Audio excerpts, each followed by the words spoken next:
İkinci şübhe. Hadis Allah subhanahu wa ta'ala tarafından peygamberimizge tushgan vahiy bo'lmasdan, balki u peygamberimizning insonligining taqozosi bo'yicha o'zining tirishchanligi va o'rlashtirishidan iborat. Mushu nuqtani hisobga olganda Rasululloh to'g'ri va xato qiladigan insondir. Hadis vahiy emas. O'z navbatida yana hadis ham xatolikdan xoli emas. Xatolikdan xoli bo'lgani faqat vahiydir. Qur'ondan boshqasi vahiy emas. Rasulullohning so'z va harakatlari vahiy bo'lmagan ekan, Allah bizni vahiydan boshqa narsaga agishishga buyurmagan. Yani kelib hadis ham shariatshunoslik manbalaridan bir manba emas deyishidir. Ular yana hadisning vahiy bo'lmasdan balki u zotning inson bo'lish sifati bilan qilgan ijtihodiy ekanligiga dalolat qiladi deb davron selishib, bir bo'lak masalalarni dalil qilishidi. Ularning atalmish dalillari: birinchi, xorma daraxtini chanlashtirish masalasi bo'lib, bu vaqtda payg'ambarimiz sahobalarni xorma daraxtlarini chanlashtirmay qo'yib beqishga buyurgan. Ular Rasulullohning amriga itoat qilishgan. Ikkinchisi, xorma o'xshamay xormaning mahsuloti kemayib ketgan. Ikkinchi, Badr g'azotida musulmonlarning tushkun qilgan o'rni masalasi bo'lib, payg'ambarimiz qo'shinni bir o'ringa tushirgan. Orqadan bu o'ringa tushishning xato ekanligi o'tirg'i chiqib, qo'shin Rasulimizning sahobalaridan bir sahobaning ko'z qarashi bo'yicha boshqa o'ringa o'tkazgan. Uchinchi, Badr asirlari masalasi bo'lib, asirlarni Rasul akram sallallohu alayhi va sallam o'ltirmay, ulardan to'lam elib qo'yib o'tgan. Rasulimizning bu ijtihodining xatoligini Umar roziyallohu anhuning bu vaqtdagi ijtihodi va ko'z qarashining to'g'ri ekanligini bayon qiladigan oyat tushgan. 4. Sahobalarning hadisni vahiy hisoblamaganligi ularning buni amaliyotda ko'rsatganligi. Bu Hudaybiya sulhida ko'rilgan ish bo'lib, ular Rasulullohning ihromdan chiqish haqidagi amriga xilof ish tutgan. Oxiri bo'lmay Rasululloh o'zi bosh bo'lib qurbonlik qilib soqolini oldirgan. Sahabeler bunu vahiy emas, Rasulullah'ның ijtihadi deb hesaplag'ashga rad qilishgan edi. Agar ular Rasulullah'ның bu deganlarini vahiy deb hesaplagan bo'lsa, Rasulullah'ның buyrug'iga qarshi chiqmaydi. Hadisning Alloh tarafidan payg'ambarga qilingan vahiy ekanligini ko'rsatadigan talay dalillar bor bo'lib, bu vaqtdagi muhim nuqtalarni ko'rsatib o'tamiz. Birinchi, Qur'oni Karimning ro'shan oyatlaridagi keskin ko'rsatmalarda buni Alloh taolaning xabar qilganligi. Bu vaqtda Alloh mundaq deydi: "Va ma yantiqu anil hawa in huwa illa vahyu yuha." Bu Muhammad aleyhisselam nefs xahishi bilan so'zlamaydi. Bu kishining so'zligini faqat va faqat vahiy qilingan vahiydan iboratdir. Yana Alloh payg'ambar aleyhisselam haqida mundaq deydi: "Walau taqawwala alayna ba'd al-aqawil la akhadna minhu bil yamin thumma laqata'na minhu al-watin fama minkum min ahadin anhu hajizin." Agar u bizning haqqimizda yolg'ondan ba'zi gap so'zlarni qilgudek bo'lsa, biz uni qudrat qo'limiz bilan tutib etgan bo'lar edik. Orqadan biz uning guran tomirini uzib etgan bo'lardik. Sizlarning ichinglardan hech kim uningga archi bo'lib bo'lamaydi. Bu oyatlarda Rasulullohning faqat vahiy bilan so'zlaydiganligi haqida xabar bo'lib qolmasdan, balki agar Rasululloh Alloh ustidan bir shayni to'qib qolgan bo'lsa, Allah u kishini qudrat qo'li bilan tutib halok qilgan bo'ladi deb xabar qilingan. Allah o'zining rasulini qudrat qo'li bilan tutmagan. Bu kishining go'ran tomirini uzib etmagan ekan, ya'ni u kishini Allah halok qilmagan ekan, demak Rasululloh Allah vahiy qilgan narsani so'zlagan. Ikkinchi, Allohning kitobidan aniq dalillar bo'lib, bu dalillarda Allah mu'minlarni qilgan, qilmagan, buyurgan va cheklagan har bir ishda payg'ambariga agishishga buyurdi. Bu vaqtda Allah mundaq deydi: "Va ma atakumur rasulu fakhuduhu va ma nahakum anhu fantahu." Sizlar payg'ambar nimani ep kelgan bo'lsa, shuni qilinglar. Sizlarni nimadan cheklagan bo'lsa, uningdan yeninglar. Yana Allah mundaq deydi: "Ya ayyuhallazina amanu ati'u Alloha va ati'ur rasul va la tubtilu a'malakum." Ey iymon etgan mu'minlar, Allah itoat qilinglar va Rasuliga itoat qilinglar. Amallaringlarni bekor qilib etmanglar. 3. Allohning Rasulullohga itoat qilish, hukmiga rozi bo'lish, buyrug'iga taslim bo'lish, muvofiq topgan va hukm qilgan har bir narsada buyruq va cheklimasiga bo'ysunish bilan iymonning mavjud bo'lish bo'lmasligi orasini qasam qilib turib bog'laganligi. Allah bu vaqtda mundaq deydi: "Fala wa rabbika la yu'minuna hatta yuhakkimuka fima shajara baynahum ثم لا يجدوا في أنفسهم حرجا مما قضيت ويسلموا تسليما. Parvardigarın namıdan qasamki, bula öz aralarında yüz bergen datalashda seni hüküm çıkarmagızgıça, arkadan sen çıkargan hükümden qilcha qalbida g'um his qilmay mukammel şekilde teslim bo'lmagicha mümin bolamaydı. Yani bu qatarda Allah Taala müminlarni bularning Allah'ning Rasuli bilan bo'lgan munosabati angladık ve itaat qildik deyishdan iboratdir deb sifatlaydi. Bu vaqtda Allah Taala mundaq deydi: إنما كان قول المؤمنين إذا دعوا إلى الله ورسوله ليحكم بينهم أن يقولوا سمعنا وأطعنا وأولئك هم المفلحون. Cezmenki aralarda hüküm qilib qo'ysin uchun Allah va Rasululloh tarafga da'vat qilingan vaqtdagi mu'minlarning so'zi anglab itoat qildik deyishdan iboratdir. Ani shular ularla nijot topquchilardir. 4. Bütkül ümmetning hadisning Allah Taala tarafidan payg'ambarga qilingan vahiy ekanligi haqida birlikka kelganligi. Bo'libmi Rasulullohning sahobalarining birlikka kelishi. Chunki ular Rasulimizning hayotida Rasulimizning so'zlarini asli saqlab, o'z oralarida bir-biriga asıltishatdi. Rasulimiz qilgan va qilmagan har bir ishda Rasulullohni o'zlariga ulgu qilishni nishon qilishatdi. Ular Allohning islom ummatiga qilgan tövandagi so'zidagi yo'l yo'riqiga ovoz qo'shqichi edi. لقد كان لكم في رسول الله أسوة حسنة لمن كان يرجو الله واليوم الآخر وذكر الله كثيرا.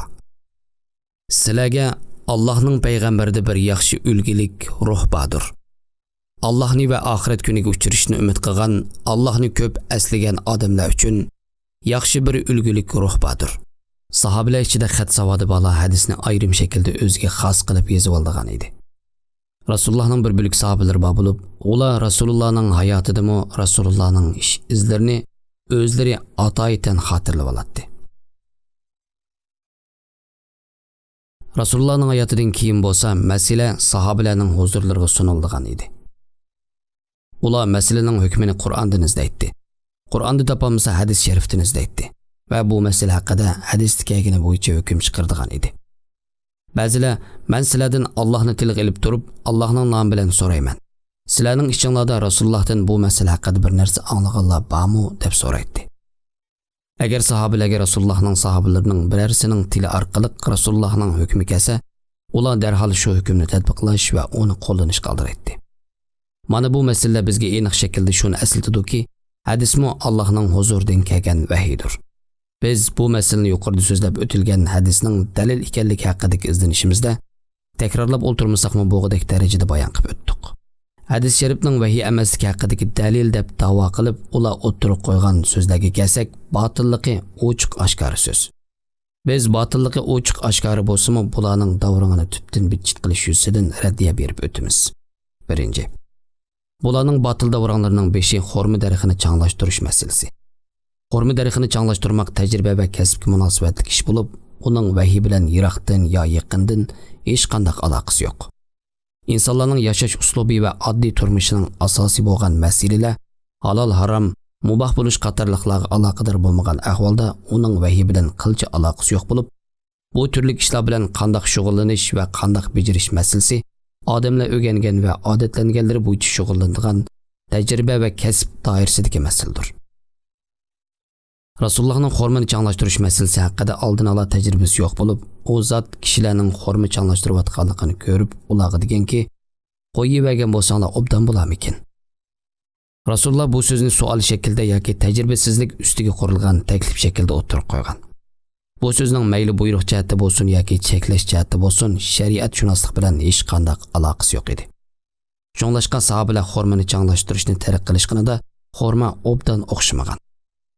Bular bu vaqtda Rasululloh sallallohu alayhi vasallamga gap qilganida Rasululloh ularga degan: "Sizlar dunyoringlarning ishlarini o'zinglar obdan bilasizlar." 2.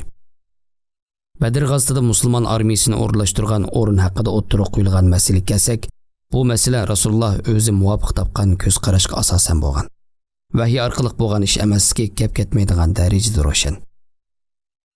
Sahabelerning biri Rasulullah'tan bu o'ringa Allah silini tushurdimi yoki u o'z ko'z qarashlari urush va tadbirmi deb so'rag'anida Rasululloh sallallohu alayhi vasallam yoq u ko'z qarashim, jang tadbiridir degan.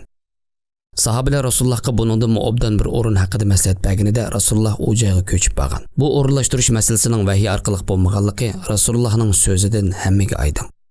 Vahiyni yoq bu vahiy emas deb turib olganlarning vahiy emas deb aniq bildirilgan masalani vahiy edi deb dalil qilib keltirishi to'g'ri emas. 3. Badr asrlari masalasiga kelsak, bu masala ko'z qarash bilan vahiy orasini birlashtirgan. Oldi bilan ko'z qarash, uningdan keyin vahiy maydonga kelgan.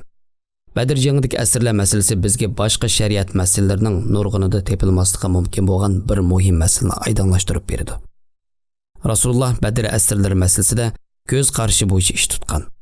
Sahobalarga maslahat sag'inida har kim o'zining ko'z qarashini o'ttirib qo'ygan. Shuningdek keyin Rasulimiz ulardan to'lam elib qo'yib berish haqidagi ko'z qarashni muvofiq topgan. Bu ham Abu Bakrning qarashi edi. Alloh u kishidan rozi bo'lsin. Ömerning qarashi bo'lsa asrlarning hammasining o'ldirilgan bo'lishi edi. Ishlar Abu Bakrning qarashi bo'yicha o'rlashtirilgandan keyin payg'ambarimizga vahiy tushib, asrlar masalasida qilishga tegishli bo'lgan ishlarni va bu vaqtdagi to'g'ri usulni bayon qildi. Alloh Badr asrlari va Rasulimizning qilganlari to'g'risida mundoq deydi. ما كان لنبي أن يكون له أسرى حتى يثخن في الأرض تريدون عرض الدنيا والله يريد الآخرة والله عزيز حكيم لولا كتاب من الله سبق لمسكم فيما أخذتم عذاب عظيم فكلوا مما غنمتم حلالا طيبا واتقوا الله إن الله غفور رحيم. Hiç bir peygamberinin ziminde qattiq qudret tapmagıcha asrlarning bo'lgan bo'lishi muvofiq emas. Sizlar dunyo matolarini ko'zlaysizlar. Allah bo'lsa oxiratni ko'zlaydi. Allah aziz ham hikmat bilan ish qiluvchi zotdir. Agar Allohdan bo'lgan bir ahdi bo'lmasa edi, sizlarni shu ag'an to'liminglar sababli qaqshatqush azob tutgan bo'lardi. Sizlar g'animat olgan narsalaringlardan halol va pok holatda yanglar. Allohga taqvolik qilinglar. Shubhisizki Alloh mag'firat qiluvchi, rahim qiluvchidir. Demak, asrlar masalasi ko'z qarash bilan boshlanib, vahiy bilan oxirlashgan. Bu masala shuning isbotki, Rasululloh dinga aloqador masalada Allohning huzuridan kelgan vahiy bo'lmagan ahvol ostida hech narsani qilmaydi va demaydi. Alloh ham o'zining rasulini ko'z qarash va ijtihodi bilan ish bajargan holatda noto'g'ri yo'l ustida qoldirib qo'ymaydi. Bu biz bir oz burun ko'z yugurtib o'tgan muhim masaldir. Xolos kalom, Rasulullohning din masalasidagi so'zi va ish harakati hattoki ko'z qarashi bilan bir narsa degan bo'lsa ham vahiydir. Chunki Rasululloh o'z ko'z qarashi bilan bir ishni desa yoki qilsa, bu ish to'g'ri va Allohning amriga muvofiq bo'lib chiqsa, Alloh Rasulullohni mushu ish ustida qo'yiverdi. Allohning Rasulullohni mushu ish ustida qo'yiverganligi u zotning amalining Allohning iroda qilganiga uyg'un bo'lganligiga dalil bo'lib, bu ish vahiy bo'ladi. Agar Rasulullohning ijtihodi xato, Allohning maqsad irodasiga muvofiq bo'lmagan ahvolda, Alloh u zotni qilgan xato ijtihodi yoki so'z ustida qo'yib emasdan, balki u zotga tuzatish berib to'g'rilab qo'ydi. Badr asrlar masalasida ana shunday bo'lgan. Bu vaqtda Rasulullohga tuzatish berib oyat tushgan. Abasa surasining 5-ida ham shunday bo'lgan. Bu chaqda Rasulullohga qayib oyat tushgan. Mana shuningdek Badr asrlari voqeasi hadis Allohning huzuridan kelgan vahiy ekanligini. Alloh taolo Rasulullohning so'z harakatlarini hattoki Rasululloh o'z ko'z qarashi bilan ijtihod qilgan taqdirdami vahiy bilan kontrol qilib turganligini ochiq isbotlaydi. Qur'onchilar hadisning vahiy emas ekanligiga dalil deb gumon qilib o'tirib qo'ygan 3 masala haqidagi xulosa kalam shuningdan iboratki, Rasulimiz tarafidan vujudga chiqarilgan ish 2 turlik bo'ladi. Birinchi turni Rasululloh o'zi insonlikning talabi bo'yicha hech bir narsa vahiy qilinmay turib bajargan ish bo'lib, bu turning shariat shunoslik bilan hech qanday aloqasi yo'q. Halol va harom bo'lish nuqtasidan din bilan hech qanday bog'lanish bo'lmagan kundalik turmushdagi ko'p qism ishlar buning jumlasidan. Rasulimizning xurmini changlashtirish masalasi haqidagi ko'z qarashi mushtirdik ishlar qatoriga kirdi. Ikkinchi turi bo'lsa Rasululloh bir ishni payg'ambar ham inson bo'lish taqozosi bilan qildi. Rasulullohning bu ishi Alloh tarafidan vahiy asosida bajarilgan bo'ladi. Xurmi changlashtirish masalasi bilan Badr jangidagi askarlarga bargoh tutish masalasidan iborat oldingi 2 ish Rasululloh sallallohu alayhi va sallam o'z ko'z qarashi bilan qilgan birinchi turlik ishlar qatoridan. Üçüncüsü bo'lsa Rasululloh o'z ko'z qarashi va sahobalar orasidagi maslahat obyektlarining ko'z qarashlari bo'yicha ijtihod qilgan masala bo'lib, ijtihodidan keyin vahiy tushib, ijtihodining xatosini tuzitib, to'g'risini bayon qilgandir.